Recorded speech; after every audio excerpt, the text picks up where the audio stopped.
नमस्कार दोस्तों, the UPSC study official में आपका स्वागत है। आज है 31 मार्च, यानी हमारा मार्च का महीना ख़त्म हो गया। आज से हम अपने चैनल पे एक नया इनिशिएटिव स्टार्ट कर रहे हैं कि हम अपनी प्रिपरेशन का जो हमारा टारगेट था 100 क्वेश्चन का। देखिए 100 क्वेश्चन का मैं टारगेट जो बोल रहा था, एक वीडियो पे एक भाई साहब कमेंट किए थे कि 100 क्वेश्चन हुआ होता है या आते होते किसी के नहीं है। देखिए किसी के आते हो ना आते हो उससे मतलब नहीं है, लेकिन मैं आपसे कहूँगा कि आप 100+ क्वेश्चन का टारगेट लेके चलिए। उसी दिशा में ये हमारा पहला प्रयास है, यानी मेरा पहला प्रयास है कि मैं इस चैनल पे आपको जितने भी 5 कोर सब्जेक्ट हैं, उस 5 कोर सब्जेक्ट में जो कोर टॉपिक है, उस कोर टॉपिक से संबंधित छोटे छोटे फैक्ट या फिर छोटे छोटे वीडियो बना के आप 100 क्वेश्चनों को कैसे सही कर सकते हैं, उस दिशा में एक प्रयास देने का कार्य कर रहा हूं। तो इसमें हमारा जो पहला टॉपिक है वो एनवायरनमेंट का है, रामसर साइट्स यानी आर्द्रभूमियाँ। देखिए आप जानते हैं कि आयोग ने हमसे एनवायरनमेंट के अंतर्गत 2 टॉपिक सिलेबस में लिखा हुआ है। पहला जो लिखा हुआ है वह है आर्द्रभूमियाँ और दूसरा लिखा हुआ है जलवायु परिवर्तन। उसी में हम पहली बात करते हैं रामसर साइट कि रामसर साइटें हैं क्या। देखिए पहले हम जान लेते हैं कि रामसर साइट है क्या। देखिए रामसर साइट जो होती है वो अंतर्राष्ट्रीय महत्व की आर्द्रभूमि के रूप में जाना जाता है।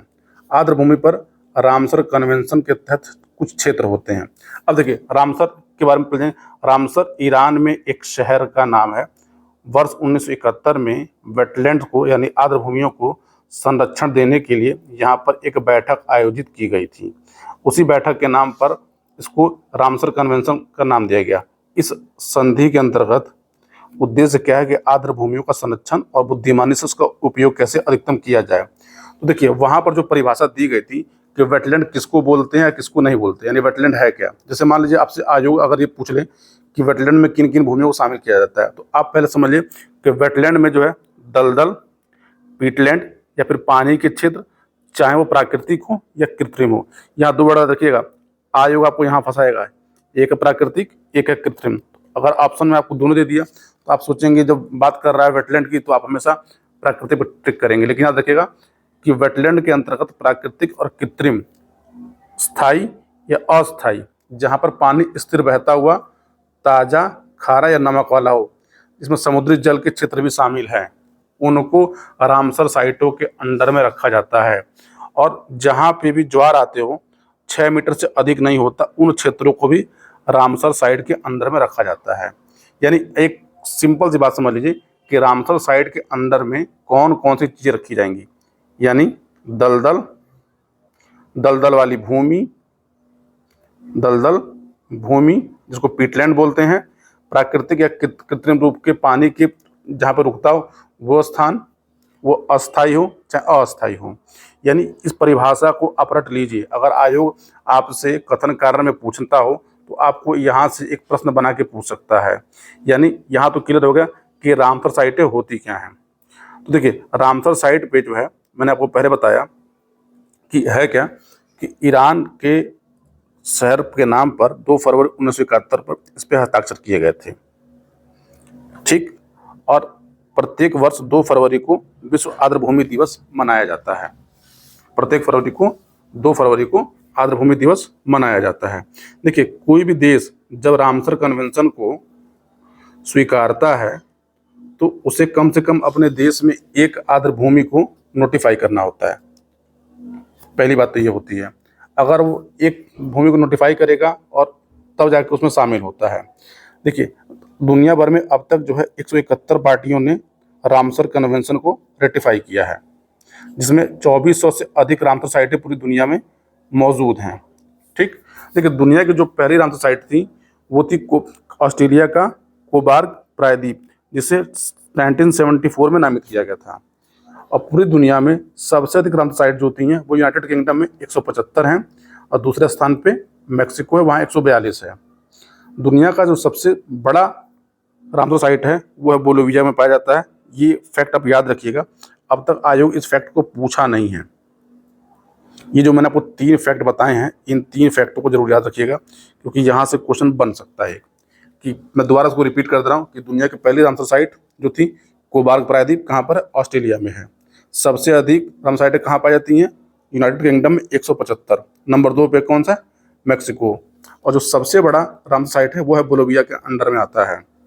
देखिए वर्ष 2024 में 2 फरवरी को जो वर्ल्ड वेटलैंड डे मनाया गया, उसकी थीम थी वेटलैंड एंड ह्यूमन वेलबींग। ये भी आप एक फैक्ट याद रखिएगा, ये भी करंट का एक फैक्ट है। ठीक है, अब आते हैं इंडिया पे। देखिए इंडिया में वर्तमान समय में रामसर साइटों की कुल संख्या 80 हो गई है। पहले 75 से बढ़ के 80 हो गई है। जो 5 नए रामसर साइट जोड़े गए हैं उनके नाम एक बार याद कर लीजिए आप, क्योंकि ये भी आपसे पूछे जाने की संभावना है। देखिए पहला जो हमारा रामसर साइट जोड़ा गया है वह कराईवेट्टू पच्चेभैरन तमिलनाडु में है। दूसरा Longwood solar reserve forest Tamil Nadu में है। मगधी-केर संरक्षण रिजर्व कर्नाटक में है। अंक समुद्र संरक्षण रिजर्व कर्नाटक में है। और अगनाशिना मुहाना कर्नाटक में। जिसको इंग्लिश में पढ़ना हो वो नाम यहाँ पे इंग्लिश में भी लिखे हुए हैं, आप एक बार इसको भी देख सकते हैं ताकि कोई कन्फ्यूज़न ना हो, इसलिए इसको मैंने हिंदी इंग्लिश दोनों में नोट कर दिया है। अब देखिए हम लोग आते हैं कि स्टेट वाइज सबसे अधिक कहाँ पर रामसर साइट हैं। देखिए इंडिया में सबसे अधिक रामसर साइट तमिलनाडु के पास है कुल 16, उत्तर प्रदेश के पास है 10, उड़ीसा और पंजाब दोनों के पास 6 हैं। अगर आपसे आयोग क्रम में लगाने को देता है तो नंबर 1 पे तो तमिलनाडु है, नंबर 2 पे यूपी है, नंबर 3 पे उड़ीसा पंजाब दोनों आते हैं। तो ऑप्शन के अनुसार आप यहाँ पे मैच कर लीजिएगा। लेकिन अगर हम बात करें एरिया वाइज में, देखिए एरिया वाइज में सबसे अधिक रामसर साइट कहाँ पर है, वेस्ट बंगाल में है। आप इस आंकड़े को याद मत करिए, लेकिन बस याद रखिए रैंकिंग पे। उसके बाद नंबर 2 पे आता है उड़ीसा में, नंबर 3 पे केरला और नंबर 4 पे तमिलनाडु है। आप फर्स्ट के 3 याद रखिए, यानी सबसे बड़ा जो एरिया है रामसर साइट का वह बंगाल में, दूसरा उड़ीसा में और तीसरा केरला में।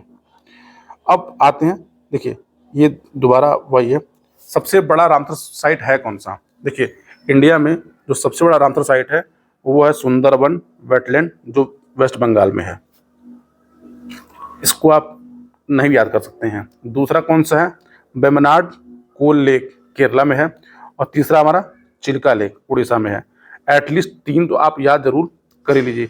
ये भारत के सबसे बड़े रामसर साइट हैं, पहला सुंदरबन, दूसरा वेम्बनाड और तीसरा चिल्का लेक।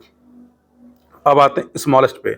भारत में जो सबसे छोटा रामसर साइट है वो है रेणुका लेक, जो कहाँ पर है, हिमाचल प्रदेश में, मात्र 0.2 हेक्टेयर। दूसरा हमारा है बेमनूर वेटलैंड, ये भी तमिलनाडु में पाया जाता है। तीसरा हमारा वेदांथल बर्ड सेंचुरी, ये तमिलनाडु में है। चौथा हमारा नंदन लेक गोवा में है। ठीक, ये 4 या ऊपर के 3 आप याद कर लीजिए। देखिए भारत में सबसे पहला जो रामसर साइट था वो 1981 में चिल्का लेक को बनाया गया था। यानी चिल्का लेक भारत का पहला रामसर साइट था। और दूसरा उसके तुरंत बाद ही केवलादेव घाना जो पच्चेभैरन है राजस्थान में, उसको बनाया गया था। अब देखिए भारत में जो 80 रामसर साइट्स हैं, आप एक बार उनकी लिस्ट जरूर देख लीजिए। लेकिन उससे पहले यूपी में कौन कौन से रामसर साइट हैं आप उसको एक बार जरूर लिखिए, क्योंकि यूपी में इसको मैचिंग में देता है। देखिए यूपी में कौन कौन से रामसर साइटें हैं, चलिए देखिए, नवाबगंज पच्चेभैरन, पार्वती उद्यान अभ्यारण्य, समन पच्चेभैरन, समसपुर पच्चेभैरन, सांडी पच्चेभैरन, सरसई नवर झील, ऊपरी गंगा, बखीरा, हैदरपुर, आर्द्रभूमि। ये किस किस जिले में पाई जाती है, आप अपनी किताब उठाइए और एक बार देख लीजिए कि कौन कहाँ पर है, कौन कहाँ पर नहीं है। चलिए अब आगे इसमें एक टॉपिक और है छोटा सा, जिसको कर लेते हैं कि रामसर साइटों में अब तक क्या क्या पहल की गई है। देखिए रामसर साइटों को संरक्षण के लिए वैश्विक स्तर पे 2 पहल की गई है। पहला मॉन्ट्रेक्स रिकॉर्ड, दूसरा वर्ल्ड वेटलैंड डे मनाने का। देखिए मॉन्ट्रेक्स रिकॉर्ड के बारे में जान लीजिए। देखिए मॉन्ट्रेक्स रिकॉर्ड है क्या कि अंतर्राष्ट्रीय महत्व की आर्द्रभूमियों की सूचियाँ का एक रजिस्टर है। ये एक रजिस्टर है, यानी जहाँ पर मानवीय हस्तक्षेप के परिणाम स्वरूप वहाँ में परिवर्तन हो रहा है। यानी यानी जो वेटलैंड है उस वेटलैंड के अंदर में कोई भी परिवर्तन हो रहा है, लेकिन किसके कारण, मानवीय हस्तक्षेप के कारण। मानवीय हस्तक्षेप के कारण जो परिवर्तन होता है, ऐसे साइटों को मॉन्ट्रेक्स रिकॉर्ड के अंडर में डाल दिया जाता है। ठीक है, अब आते हैं राष्ट्रीय स्तर पे हमारे भारत में क्या होते हैं। देखिए पहले तो याद रखिएगा कि आर्द्रभूमि का संरक्षण प्रबंधन अधिनियम 2017 है। दूसरा जलीय पारिस्थितिकी प्रणाली के अंतर्गत NPCA परियोजना हमारे लागू है। अमृत धरोहर है, और एक महत्वपूर्ण है राष्ट्रीय आर्द्रभूमि संरक्षण कार्यक्रम। यानी देखिए, इसे कमजोर जो आर्द्रभूमियां हैं, जो खतरे में हैं, जिनका संरक्षण जरूरी है, इसको 1985 में लॉन्च किया गया था। देखिए, अब आपके पास इससे प्रश्न जो बनते हैं उसके बारे में बात कर लेते हैं। देखिए, टोटल भारत में 80 रामसर साइट हैं, 80 रामसर साइट हैं। आप जो यूपी के जो 10 साइट हैं वो याद कर लीजिए, तमिलनाडु के याद कर लीजिए, J&K के जो हैं और जो लद्दाख में है ये क्योंकि अगर आपसे मैचिंग में चीज़ें दी जाएंगी तो देखिए, मैचिंग वाले आपका कन्फ्यूज़न कहाँ पर होगा? लद्दाख की साइटों पे, तमिलनाडु के साइटों में, J&K की साइटों में, या फिर जो नॉर्थ ईस्ट में हैं आपको वहाँ पे भी कन्फ्यूज़न होगा। तो आप एक बार 80 रामसर साइटों की जो लिस्ट है वो डाउनलोड कहीं कर लीजिए, या हर किताब में दिया हुआ है, एक बार उसको देख जाइए। अगर आप इतना कर लेते हैं तो मैं विश्वास दिलाता हूँ कि आपने इस 15 मिनट के अंदर में आयोग का एक क्वेश्चन, या अगर आपकी किस्मत अच्छी रही तो एक, यानी कम से कम आप 2 क्वेश्चन इस 15 मिनट के वीडियो को अगर 2 बार 3 बार देख लेते हैं तो आपका एक टॉपिक तैयार हो जाता है। अब देखिए, मेरा प्रयास रहेगा कि पर डे आपको मैं 1 या 2 टॉपिक पे लेक्चर दिया करूं। यानी टारगेट ये है कि जो 100+ का हम टारगेट लेके चले थे, उस टारगेट में मैं छोटे छोटे वीडियो बनाऊंगा, ज़्यादा नहीं, 10 मिनट के, 12 मिनट के, 15 मिनट के, और उस टॉपिक से एक क्वेश्चन या 2 क्वेश्चन हम कैसे टेकल कर सकते हैं, हमको ये तैयार करना है। तो चलिए जल्दी मिलते हैं अगले वीडियो में। इस वीडियो पे आपकी प्रतिक्रिया जरूर दीजिएगा, आपको कैसा लगा, अच्छा लगा या बुरा लगा। देखिए, आप बताएंगे तो मैं उसको और इम्प्रूव कर सकता हूँ। लेकिन हाँ, आपसे मैं ये ज़रूर है कि इस चैनल को लाइक करिए, वीडियो को लाइक करिए, सब्सक्राइब करिए, शेयर करिए, क्योंकि लाइक, सब्सक्राइब और शेयर यूट्यूब का एक फ्यूल है। कोई भी चैनल बिना इसके चल नहीं सकता। अपना सहयोग बनाए रखें। जल्दी मिलता हूँ आपसे इन्वायरमेंट के अगले वीडियो में। इन्वायरमेंट को हम ज़्यादा नहीं, 10-12 दिन के अंदर ख़त्म कर देंगे। यानी जो 15 क्वेश्चन आते हैं वो 15 क्वेश्चनों का जो है टॉपिक मैं सारा ऐसे ही 15-15 मिनट के बना के ख़त्म करूँगा। मिलता हूँ आपसे जल्दी अगले वीडियो में। धन्यवाद, गुड बाय, टेक केयर।